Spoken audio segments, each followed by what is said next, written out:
पहुंच गया हूं मैं, फिक्र मत करो, जिंदा नहीं बचेगी वो।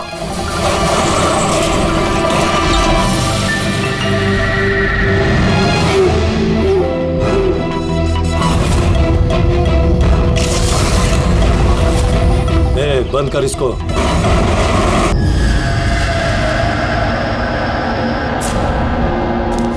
हाँ दी मैं बहुत ज्यादा लेट हो रहा हूँ, आपसे बाद में बात करता हूँ। क्यों, कहाँ जा रहा है? हाँ दी, मैंने आपको बताया तो सही, मुझे एक्चुअली नॉर्थ अमेरिका के एक रेन फॉरेस्ट में फोटोग्राफर का असाइनमेंट मिला है। उसी सिलसिले में मुझे अर्जेंट जाना पड़ रहा है दी। आप प्लीज एक क्यों क्या ये सब बाद में पूछना दी। क्या छुपा रहा है, जल्दी बता। अरे दी, मैं आपसे कुछ क्यों छुपाऊंगा दी, सच सबको पता चल जाएगा। बहुत दिनों से ये सच छिपा हुआ है, लेकिन सच को जहाँ पहुँचना है ना दी, वहाँ पहुँच के रहेगा। ये कौन सा सच, और कौन कहाँ पहुँचेगा?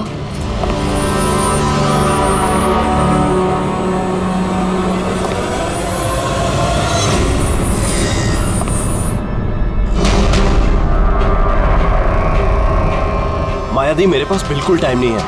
एक्चुअली मुझे लग रहा है कोई है यहाँ पे। बहुत कुछ हुआ है दी, बहुत कुछ हुआ है, लेकिन मैंने वही किया जो मुझे सही लगा। केतन, साफ साफ बात कर, क्या हुआ है? इस वक्त मेरे स्टूडियो में कौन आ सकता है? ये दरवाजा खोल। दीप, कोई दरवाजा खोल रहा है। केतन, जल्दी खोल वरना। कौन है? हेलो, क्या हुआ? खुलता है कि नहीं? हेलो केतन भाई। देखो, आगे मत बढ़ो। कहाँ है वो फोटो? मैंने क्या किया है तुमने? बोलो। केतन मैंने कुछ नहीं किया। बोल दे, नहीं तो मरेगा तू। प्लीज आगे मत बढ़ो। फोटो कहाँ है? जल्दी बोल दे, बता दे। नहीं, मैंने कुछ नहीं किया। देखो, मैंने कुछ नहीं किया। तो बैठेगा आगे मत बढ़ो।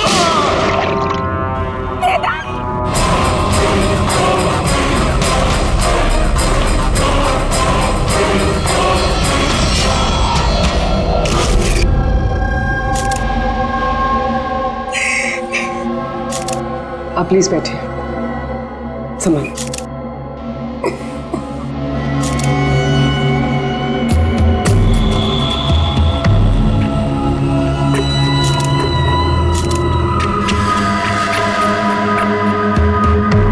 ये क्या?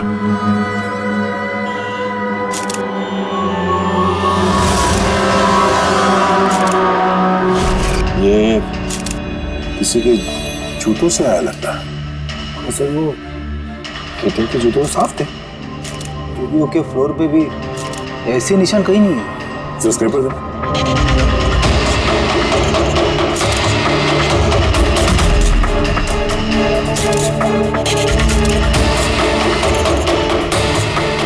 तो मिट्टी या कीचड़ तो नहीं लगता, ऑयल जैसा कुछ है। एक काम करो, स्टूडियो में जितने भी फिंगरप्रिंट जैसा उठा लो।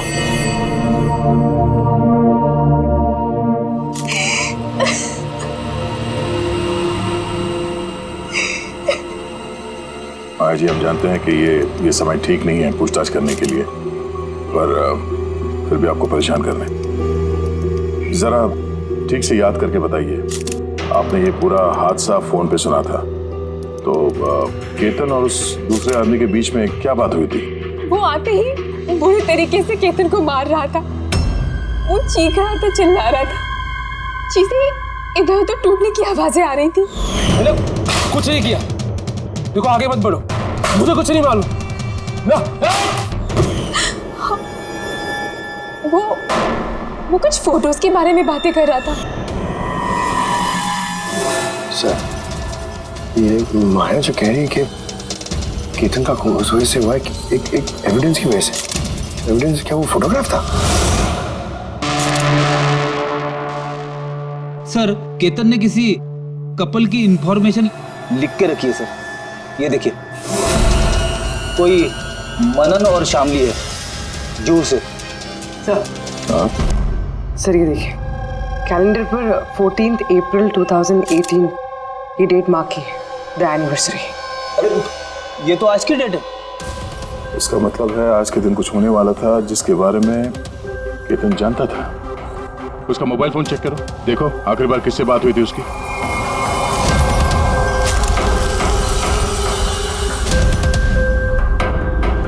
सर टीएम क्राफ्ट वर्कर्स को फोन किया था शाम को 8:30 बजे।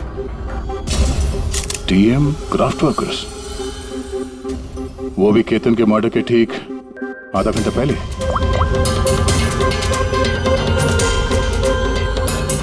Hello, TM craft workers. जी बोलिए। हाँ, केतन ने आपको फोन किया था। किस लिए फोन किया था? आप कौन? मैं उसका दोस्त बोल रहा हूँ। हाँ, उनका फोन तो आया था। ये पूछने के लिए फोन किया था कि उनका गिफ्ट टाइम से डिलीवर किया कि नहीं। गिफ्ट? कौन सा गिफ्ट? एक फोटो फ्रेम था मनन और शामली के लिए। उनकी 25th वेडिंग एनिवर्सरी थी, तो उनको फोटो फ्रेम बना के डिलीवरी करना था। मनन और शामली, उनका घर का एड्रेस मिल सकता है? अर्जेंट है।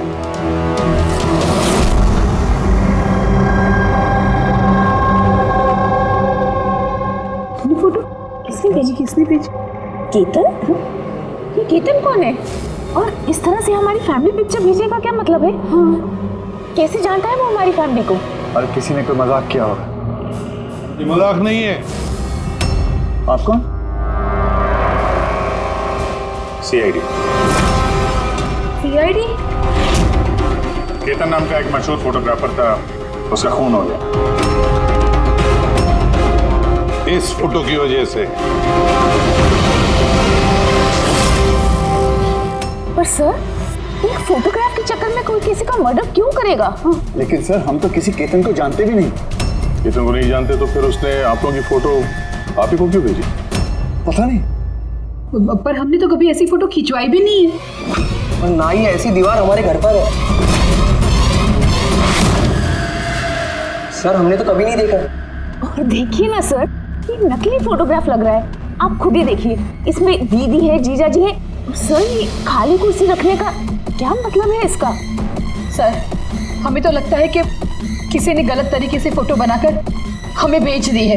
गलती से नहीं, जानबूझकर आया है आपके लिए ये।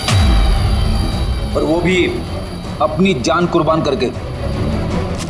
सर किसी ने मनन की फैमिली को मर्डर के चक्कर में फंसाने की कोशिश की है। वैसे आप कौन? ये हमारे फैमिली फ्रेंड मिस्टर विक्रम। अच्छा, आपके फैमिली फ्रेंड। सर इस पे ये मैसेज भी है, she is hiding, save her. शायद केतन आप लोगों से किसी को ढूंढने के लिए कह रहे हैं। ढूंढने के लिए?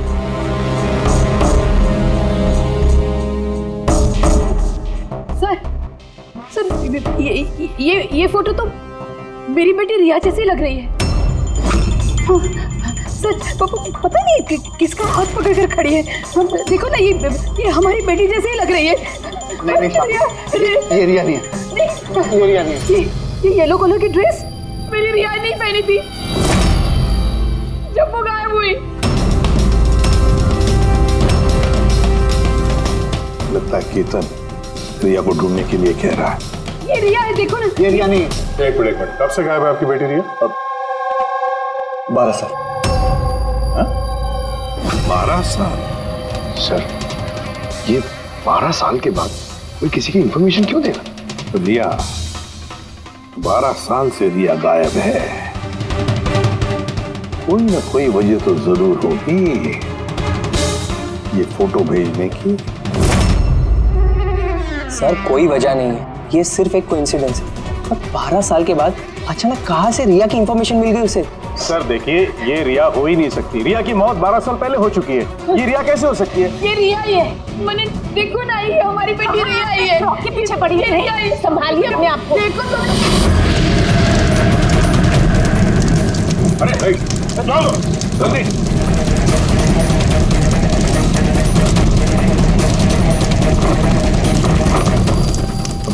सर ये फोटो तो जल गया, अब क्या करें? कोई बात नहीं, दूसरा मिल जाएगा। खुद ये काम करो, टीएम क्राफ्ट वर्क्स में जाके इसका दूसरा फोटो बनवा लो। और अगर उसके पास नहीं है तो केतन के कंप्यूटर में जरूर कुछ बैकअप होगा, वहां देख लेना। मनन और शामली, आप केतन को जानते हैं या नहीं जानते, इसे हमें कोई फर्क नहीं पड़ता। लेकिन एक बात अच्छी तरह से याद रखना, केतन ने अपनी जान दी है आपकी मदद करने के लिए। वो आप लोगों से किसी को बचाने के लिए बोल रहा है। कोई छिपी हुई है, उसे ढूंढने के लिए बोल रहा है। और वो कौन है और कहां छुपी है वो तो हम ढूंढ ही लेंगे। एक बात अच्छी तरह से याद रखना, जितने भी लोग यहाँ पर हैं उनमें से कोई भी ये शहर छोड़कर नहीं जाएगा जब तक हमारी तहकीकात पूरी नहीं होती। हमें तुम सब पर शक है, सब पर।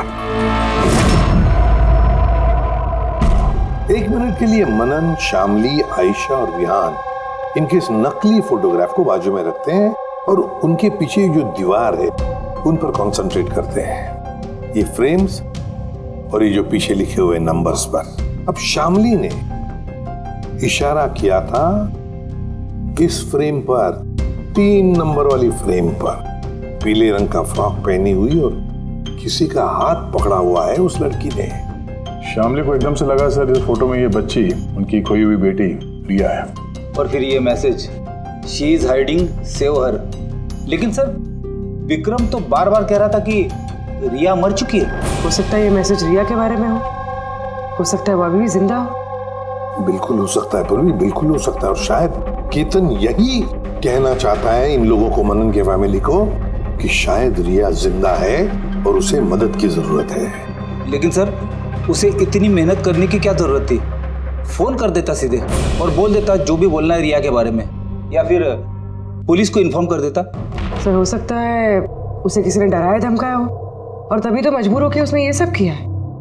केतन ने तो अपना फर्ज निभाया है और हम उसकी मेहनत को बेकार नहीं जाने देंगे। पूर्वी एक काम करो, ये पूरा का पूरा फोटोग्राफ किसी अच्छे फोटो लैब में लेकर जाओ और ये पीछे टंगी हुई ये जो छोटी छोटी फ्रेम्स है ना, उनको अच्छी तरह से चेक करो।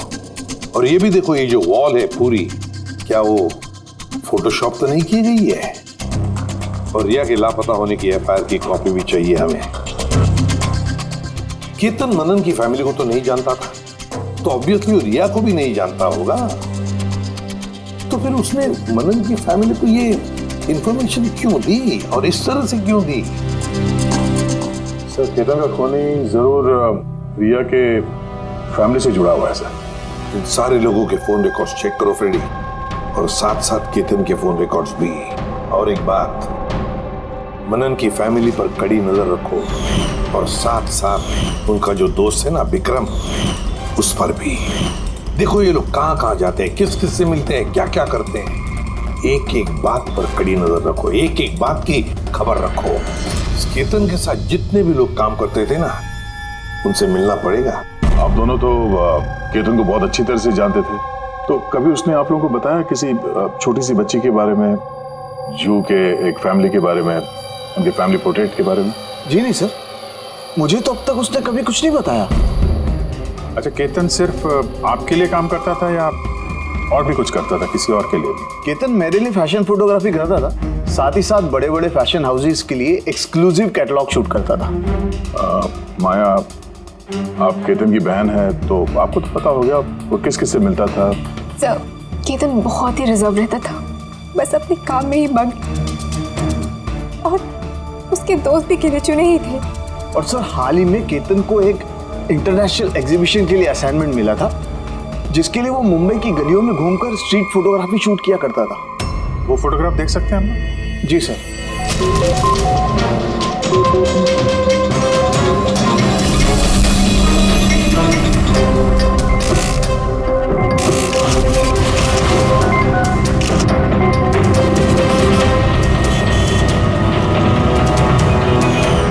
इतना अच्छा पोर्टफोलियो बनाया था सर, एग्जीबिशन में सबमिट ही नहीं की। बहुत परेशान हो गया था वो।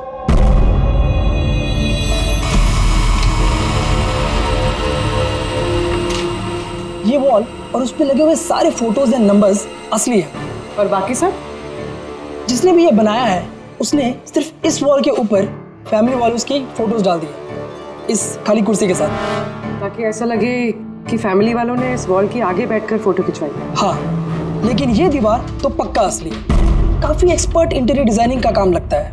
मैग्नेटिक वॉल है ये, आजकल बहुत कम जगहों पे देखने को मिलती है।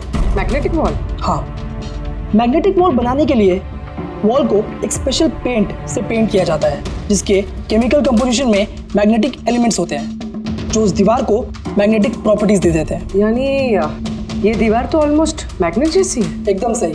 अब उस पे कोई भी मेटेलिक चीज बिना किसी हुक या कील के चिपका सकते हो या निकाल सकते हो। उसी तरह ये वॉल भी मैग्नेटिक वॉल है। Thank you. Okay bye. Mumbai की गलियों में घूम घूम के फोटोग्राफी कर रहा था। जरूर वहीं पे इसे रिया के बारे में कोई ना कोई क्लू मिला होगा, वहीं किसी गलियों में।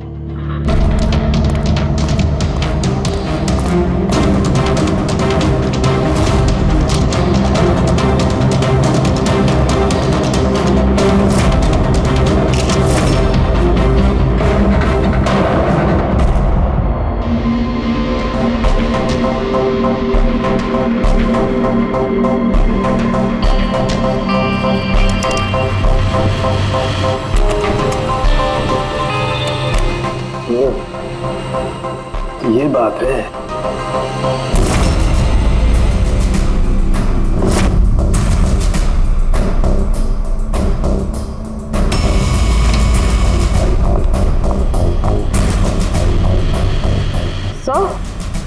ये देखिए,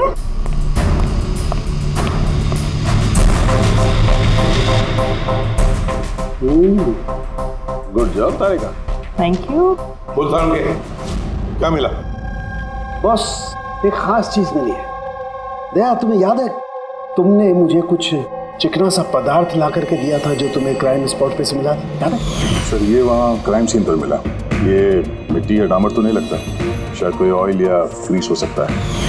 तुम बिल्कुल सही सोच रहे थे दया, वो ग्रीस ही है। बॉस, मुझे उस पदार्थ में ग्रीस के ट्रेसेस मिले और ये ग्रीस इतनी पुरानी है कि अब तो अपना केमिकल कंपोजिशन भी बदलने लगी। एक मिनट साहब की पुरानी मतलब कितने पुराने हैं? मतलब बॉस, जिस जगह से ये ग्रीस के धब्बे मिले हैं वो जगह काफी पहले बंद हो चुकी होगी।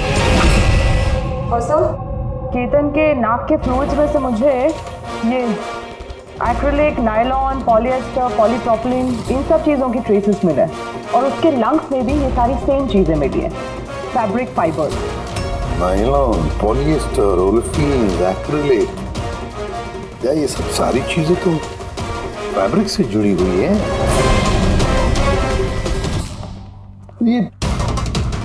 ये तो एक फोटोग्राफर था, इसका क्या संबंध इन सारी चीजों से? हाँ सर, जिस जगह पे ये रहता है इसके घर के आसपास कोई फैक्ट्री वगैरह भी नहीं है, तो फिर एक कपड़े के रेशे इसके लंच में कैसे घुस गए? हो सकता है ऐसी जगह पे आता जाता हो। हाँ बस, कोई फैक्ट्री, कारखाना मिल और बार बार जाता होगा सर, तभी ये पॉसिबल है।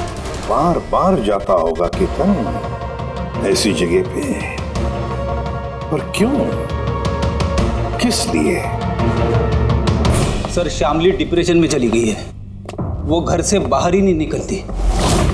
और विक्रम और विहान मिलते रहते हैं, पता नहीं उन दोनों के बीच क्या बहस होती रहती है। और ये विहान वकीलों से जाके मिल रहा है। वकीलों से? हाँ सर, और आयशा अपनी किसी फ्रेंड्स के घर जाती रहती है, लेकिन उसकी जो ये फ्रेंड है उम्र में काफ़ी बड़ी है, मुझे नहीं लगता कि उसका इस केस से कोई ताल्लुक है। और ये जो मनन है ना, केतन के बारे में पता लगाने की काफ़ी कोशिश कर रहा है। अच्छा, अभी फ्रेडी वो जो फोन कॉल के रिकॉर्ड जो ट्रैक किए थे, क्या पता चला? कुछ नहीं पता चला सर, उनके जो रजिस्टर्ड मोबाइल नंबर है उसमें कुछ नहीं है। फोटोग्राफ्स का प्रिंट निकाल लिया? हाँ सर। सर, जैसे कि मैंने फोन पे बताया था, वो दीवार असली है सर। Magnetic wall? हाँ सर। सर, केतन ने ये सारी फोटोज उस वॉल पे लगाकर वो फोटो ली है और फिर उस पर वो फैमिली वाली फोटो फोटोशॉप कर। सर, इस वॉल का पता लगाने में ज़्यादा टाइम नहीं लगेगा, इंटीरियर डिजाइनर का काम है, और ये वॉल पे मेटालिक डिजिट्स लगे हुए हैं। बस तो फिर ये सारे फोटोग्राफ्स आर्किटेक्ट्स और डिजाइनर्स के ऑफिसेज में भेज दो, पता चल जाएगा किसने ये मैग्नेटिक वॉल बनवा लिया था।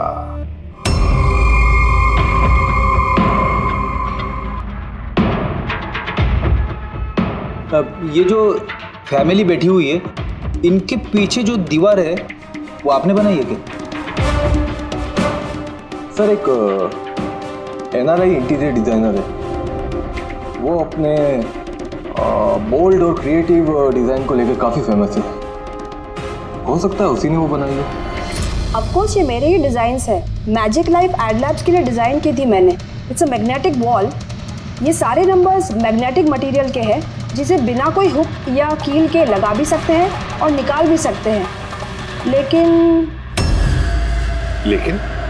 लेकिन मेरे डिजाइन्स के हिसाब से ये सारे सीरियल नंबर्स में थे, जैसे 1 2 3 4 5 6 7 8 9 10।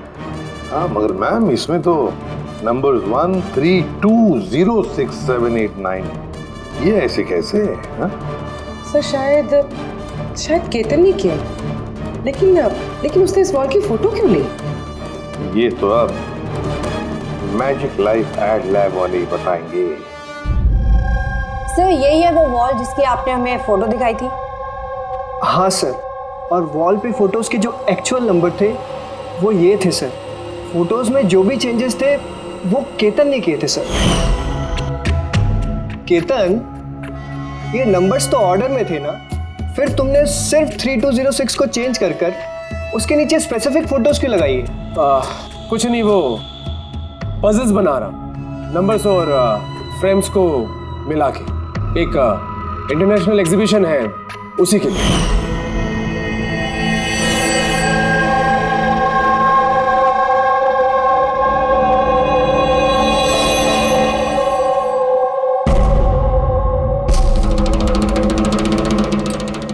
आप लोगों ने केतन को परमिशन कैसे दी है सब करने के लिए? दरअसल सर केतन हमारे साथ पहले भी काम कर चुका है और वो एक इंटरनेशनल एग्जीबिशन के लिए कुछ फोटोज ले रहा था और इसलिए उसको ये वॉल की ज़रूरत थी, तो हमने उसे ये वॉल यूज़ करने दिया। यस सर, एंड कुछ पजल की बात कर रहा था, कुछ समझ में नहीं आ रहा था सर। पजल है?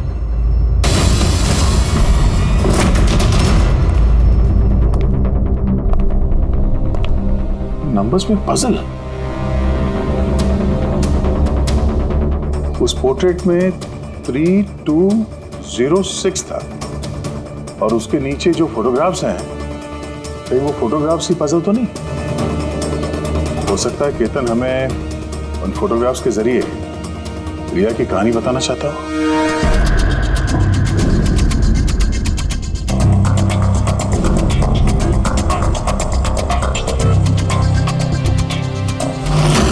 रिया गायब कब हो गई थी? कब गायब हो गई थी? रिया की मिसिंग की FIR है ना? हाँ सर। सर उसका इस केस से क्या कनेक्शन? वो केस तो सर बहुत साल पहले बंद हो चुका है, पता नहीं क्यों गया। ऐसे लगता है कि रिया की इस FIR से शायद हमारी केस सॉल्व करने में कुछ मिल जाए। FIR 8217 मुंबई FIR का डेट देखो गया, ये देखो 3206 2006, मतलब ये डेट है? बिल्कुल सही, 3206 3 फरवरी 2006। दीदी हौसला रखिए। पता नहीं मेरी बेटी किस हाल में होगी। आप लोग मजाक तो नहीं कर रहे? आप वाकई में मेरी बेटी को ढूंढेंगे? वो एक्चुअली जिंदा है क्या? आपकी बेटी जिंदा है, ये सुनकर आपको खुश होना चाहिए, और आप हमसे ऐसे बात कर रहे हैं? डैड, मेरी बहन रिया जिंदा है। सर कहाँ है वो? देखिए हम बहुत नजदीक हैं रिया का पता लगाने के, इसलिए आप लोगों को जो कुछ भी पता है हमें बताइए। आखिरी बार आप लोगों ने उसे कब देखा था, क्या हुआ था उसके साथ, और एग्जैक्टली गायब हुई कैसे वो?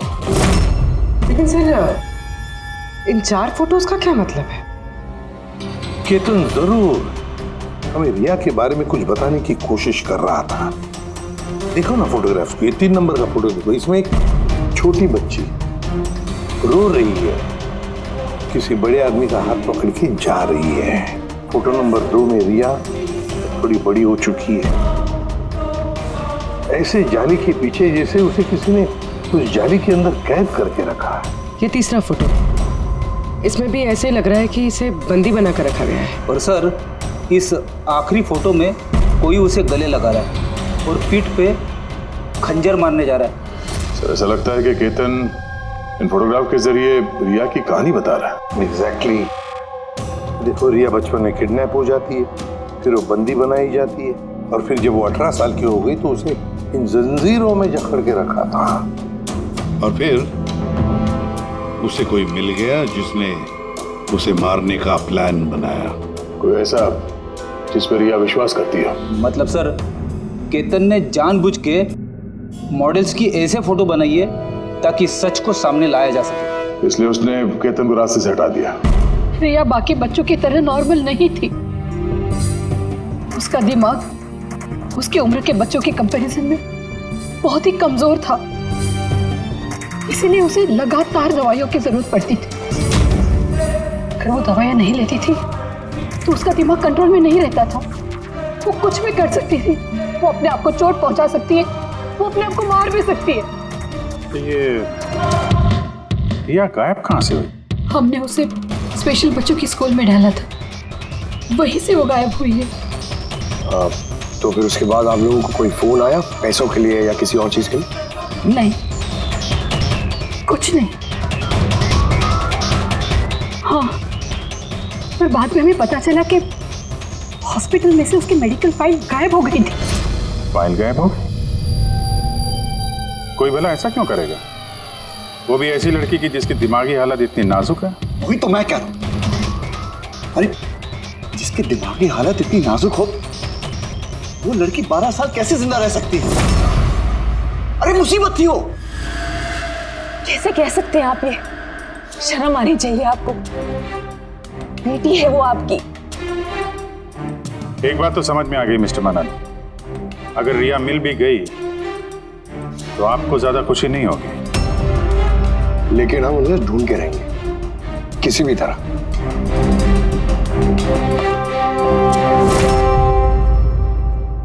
दया, इस फोटो को गौर से देखो। देखो, रिया बड़ी हो गई है, 18 साल की हो गई है, लेकिन उसके पैरों में जंजीर जकड़े हैं। सर ये पीछे ये खिड़की कारपेट दिख रहा है पीछे। क्या याद है तारिका ने क्या बताया था?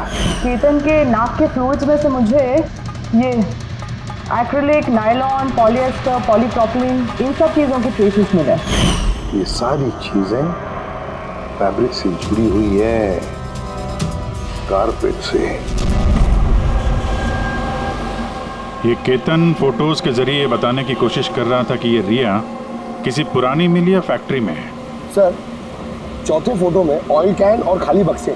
और वो केतन के स्टूडियो में हमें ग्रीस के धब्बे भी तो मिले थे। तो शायद खूनी केतन के स्टूडियो में वहीं से जा रहा था जहां रिया कैद है। तीसरी फोटो में वो कारपेट वाली गली और चौथे में वो फैक्ट्री। सर ये दोनों जगह आसपास होगी। पहले ये पता लगाना पड़ेगा कि कारपेट वाली गली के आसपास कोई बंद पड़ी हुई पुरानी फैक्ट्री है क्या? जो भी करना है जल्दी करना पड़ेगा बॉस, क्योंकि हमारे मनन के घर जाने के बाद खूनी खुद सामने नहीं आएगा। शायद किसी से वो काम करवाएगा।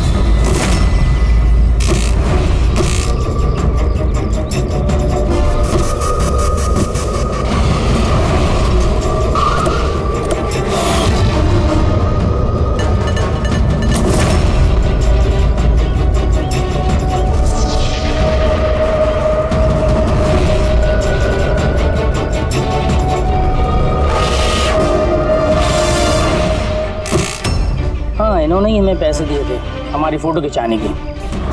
2 दिन के लिए आए थे, तीसरे दिन भी दिखे थे, लेकिन वो शायद किसी का पीछा कर रहा था।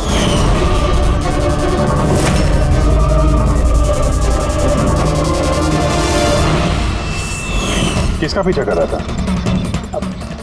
वो तो सर ध्यान नहीं दिया हमने। वो गया किधर पीछा करते हुए? इस तरफ गया।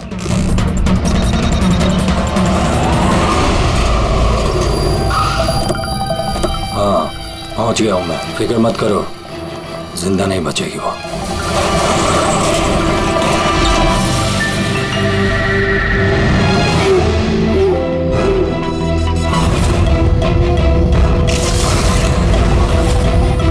बंद कर इसको।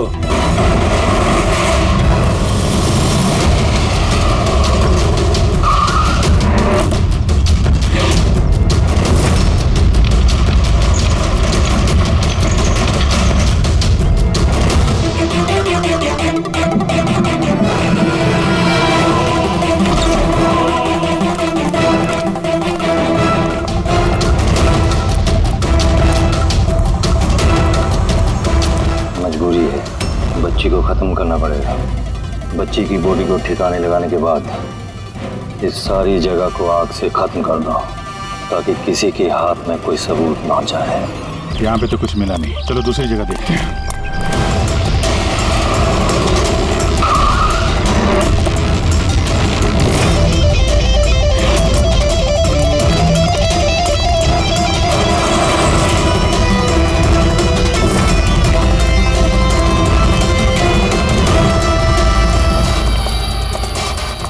रिया, रिया, तुम्हारे मम्मी पापा के पास ले जाने आए।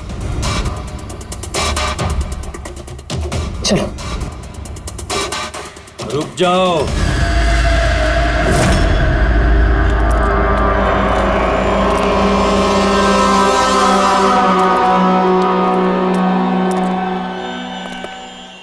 रिया बेटा, आजा आजा बेटा, आजा आजा आजा आजा आजा आजा आजा। रिया, रिया, रिया, आजा आजा आजा। रिया बेटा, ये अंकल के साथ जाएगी। ये बच्ची तुम लोगों के साथ नहीं जाएगी, कोशिश करके देख लो। ये ठीक कह रहा फ्रेडी। ये लड़की हम लोगों को अपना दुश्मन समझ रही है और इसे अपना दोस्त, क्योंकि ये इन लोगों को रोज देखती है। ये बिल्कुल ठीक कह रहा है, और इस मासूम बच्ची को तो ये भी पता नहीं है कि ये आज मरने वाली है।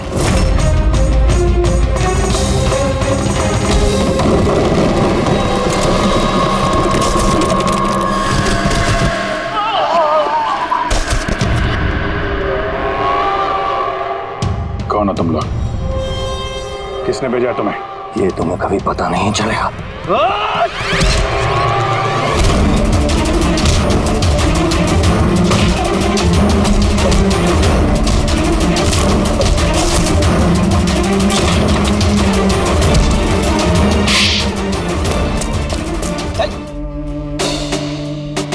ये तो गया।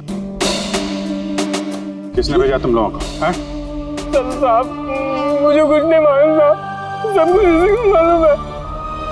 जिसको पता था वो तो मर गया। अब कैसे पता चलेगा सर किसने भेजा था इन्हें? रिया तो बेचारी इतनी डरी हुई है, कुछ बोल भी नहीं सकती। रिया बोल नहीं सकती, मगर पहचान तो सकती है। मतलब रिया ने इस खूनी को पहचाना। क्यों? क्योंकि उसे हर रोज मिलती थी, उसे हमेशा देखती थी, उसे लगता था कि ये उसका अपना कोई है, और इसीलिए उसके साथ जाने के लिए राजी हो गई। तो फिर रिया उसे भी पहचान लेगी जिसने 12 सालों से इसको यहाँ पे कैद करके रखा है, जो उससे हर रोज बात करता है, और जिसने इसे मारने के लिए इन लोगों को यहाँ पे भेजा था। अब रिया बताएगी कि असली गुनहगार कौन है।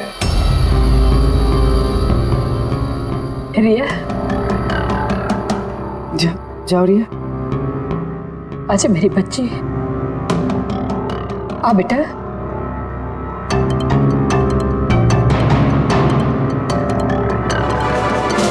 रिया,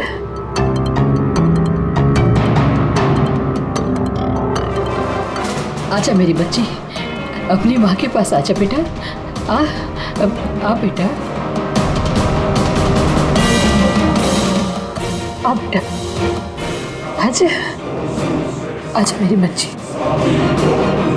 आजा बेटा। रिया,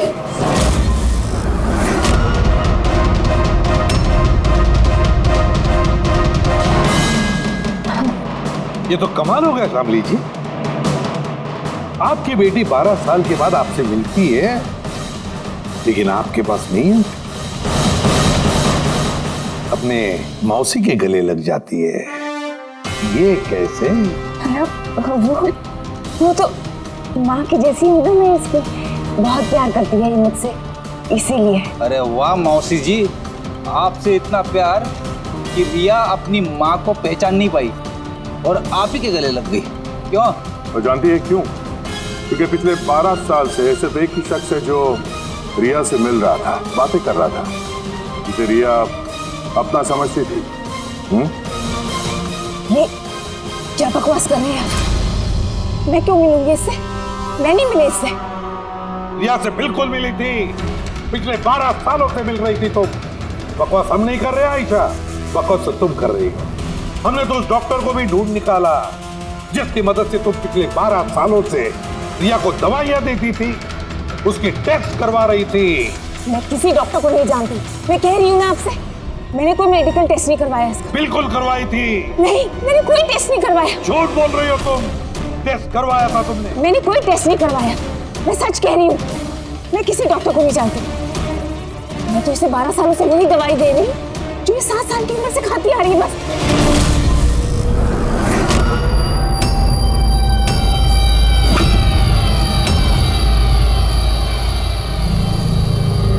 फंस गई ना? हाँ? इस आदमी को आपने भेजा था रिया को मारने के लिए। उसके मोबाइल में हमें उसका नंबर मिला जो इत्तेफाक से आपकी दोस्त है, जिससे आप अक्सर मिलती हैं। आयशा, तुमने ये सब क्यों किया? विहान के लिए। मेरा डिवोर्स हो चुका था, मेरी जिंदगी का वैसे भी कोई ठिकाना नहीं था। मैं विहान को किसके सहारे छोड़ती? मुझे ऐसा लगा कि ये पूरी प्रॉपर्टी, पैसा, ये सब मेरे बेटे को मिलना चाहिए, रिया को नहीं। रिया तो वैसे भी दिमागी मरीज है। तुमने अपने बेटे के भविष्य को संवारने के लिए अपनी बहन की बेटी की जिंदगी को अंधेरे में धकेल दिया। हाँ? रिया के गायब होने के बाद मनन और शामली ने तुम्हारे बेटे विहान को गोद ले लिया। यही प्लान था ना तुम्हारा? तुम इतनी गिर गई कि तुमने एक छोटी सी बच्ची को मारने की कोशिश की। मैं उसे मारना नहीं चाहती थी, माँ हूं मैं भी। मेरा यकीन मानिए, मैं रिया को चोट नहीं पहुंचाना चाहती थी। बहुत कोशिश की मैंने उसे संभालने की, लेकिन संभाल नहीं पाई और इसीलिए तुमने रिया को मारने का प्लान बनाया। ये केतन कहाँ से बीच में आया और उसे रिया के बारे में कैसे पता चला? केतन के साथ मेरा अफेयर चल रहा था। भले उम्र में वो मुझसे छोटा था, पर मैं उसकी मदद करती थी। काफी बार मैंने उसे पैसे दिए उसके काम के लिए। सिर्फ बॉयफ्रेंड था, उसने तो तुमसे दिलो जान से प्यार किया। क्या वही उसका कसूर था?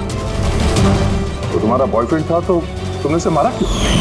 वो उस कारपेट वाली गली में एक दिन फोटोशूट कर रहा था। बाय चांस उसने मुझे देख लिया और मेरा पीछा करते करते वो रिया तक पहुंच गया। मैंने उसे बहुत डराया, बहुत धमकाया, यहाँ तक कहा कि मैं उसका करियर बर्बाद कर दूंगी। लेकिन नहीं, शायद उसमें इंसानियत जाग रही थी, इसलिए मुझे उसे मरवाना ही पड़ा। वाह, बहुत खूब। कैसी माँ हो तुम? 12 साल से एक मासूम बच्ची को अपनी माता पिता से दूर रखा। क्या मिला तुम्हें? हा?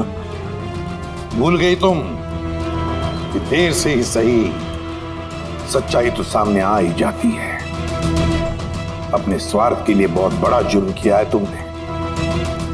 कानून तुम्हें कभी माफ नहीं करेगा। कड़ी से कड़ी सजा होगी तुम्हें, कड़ी से कड़ी सजा।